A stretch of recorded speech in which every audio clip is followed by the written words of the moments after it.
নদিয়ার শিকারপুর স্কুলে মাধ্যমিক পরীক্ষার্থীদের মুরুটিয়ার থানার ওসি ও ওই অঞ্চলের প্রধান জলপেন বিতরণ করলেন।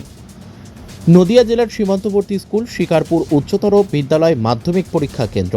আজ মাধ্যমিক পরীক্ষার দ্বিতীয় দিন, তাই ছাত্রছাত্রীদের মুরুটিয়া থানার ভারপ্রাপ্ত আধিকারিক নির্মল্য দত্ত ও ওই অঞ্চলের প্রধান অনুপ বিশ্বাস জল ও পেন তুলে দিলেন।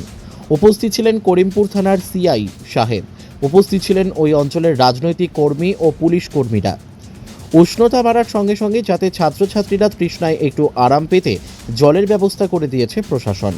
তাদের একটি ছোট্ট এই আয়োজন, এই চিত্র উঠে আসলো আমাদের সংবাদ মাধ্যমের ক্যামেরায়। নদিয়ার শিকারপুর থেকে অর্ধেন্দু মালাকারের report, crime press Bengal news.